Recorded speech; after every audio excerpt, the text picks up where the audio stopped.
नमस्कार साथियों, स्वागत है इस वीडियो में आपका।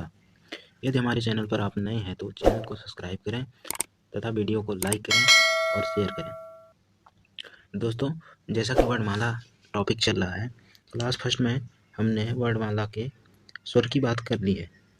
आज हम क्लास 2 की बात करते हैं, जिसमें हम व्यंजन पर बात करते हैं, अर्थात व्यंजन पर चर्चा करते हैं। यदि व्यंजन की बात करें, जिन वर्डों को बोलने के लिए स्वर की सहायता लेनी पड़ती है उन्हें व्यंजन कहते हैं। दूसरे शब्दों में व्यंजन उन वर्णों को कहा जाता है जिनके उच्चारण में स्वर वर्णों की सहायता ली जाती है। मतलब व्यंजन वे होते हैं जो स्वर के सहायता बिना नहीं हो पाते।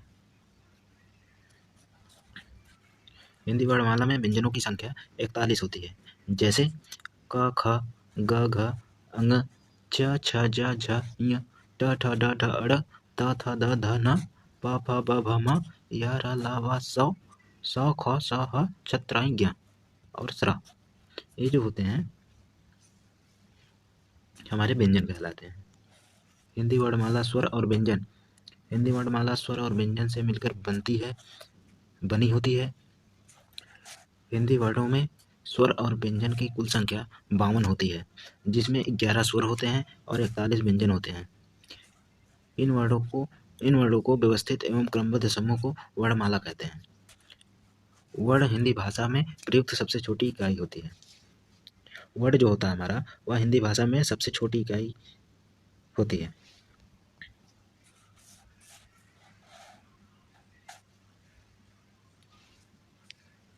दोस्तों, यदि बात करें स्वर की, स्वर पर हम चर्चा पहले ही वीडियो में कर चुके हैं। दोस्तों, वर्णमाला में स्वर की अगर बात करें, स्वर जो होता है हमारा 3 होता है, 3 प्रकार का होता है। नंबर 1 जो होता है हमारा ह्रस्व होता है, नंबर 2 जो होता है दीर्घ स्वर होता है, नंबर 3 जो होता है हमारा प्लुत स्वर होता है। ह्रस्व स्वर वह होता है जिनका उच्चारण करने में एक मात्रा का समय लगता है, उन्हें ह्रस्व स्वर कहा जाता है। जैसे छोटा आ, छोटी ई, छोटा ऊ और री। ये जो होते हैं 4 होते हैं। अगर दीर्घ स्वर की बात करें, दीर्घ स्वर वह कहलाता है जिसमें ह्रस्व स्वर का 2 गुना समय लगता है, उसे दीर्घ स्वर कहा जाता है। जैसे बड़ा अ, बड़ी ई, बड़ा ऊ, ए, ऐ, ओ, औ। दीर्घ वर्ण जो होते हैं ये 7 होते हैं। व्यंजन की अगर बात करें, व्यंजन को कई भागों में बांटा गया है।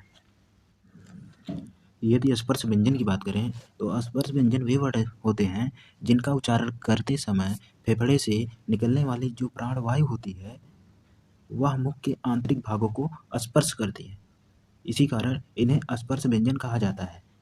जो क से माँ तक के जो व्यंजन होते हैं हमारे स्पर्श व्यंजन कहलाते हैं। जैसे क ख ग घ अंग च छ ज झ ञ ट ठ ड ढ अड़ त थ द ध न प फ ब भ म। ये जो वर्ड होते हैं हमारे स्पर्श व्यंजन कहलाते हैं। यदि इनकी संख्याओं की बात करें, इनकी संख्या मूलतः जो होती है हमारी 25 होती है।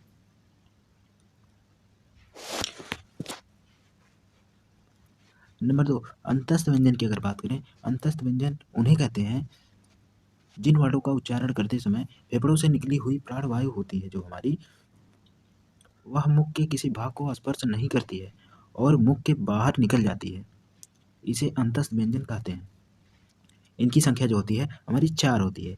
जैसे य, र, ल, व। ये जो होते हैं हमारे 4 वर्ड अंतस्थ वर्ड कहलाते हैं।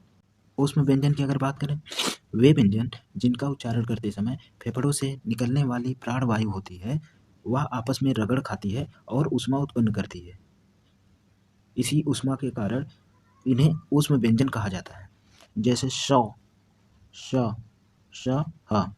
ये जो होते हैं हमारे ये वर्ड जो होते हैं इनको बोलने में हमारे मुख के अंदर जो होती है घर्षण उत्पन्न होता है। घर्षण के कारण जो ऊष्मा उत्पन्न होती है इसी को हम ऊष्म व्यंजन कहते हैं। आगत व्यंजन ज और फ, ये ज़्यादातर आपको अरबी भाषाओं में मिलते हैं।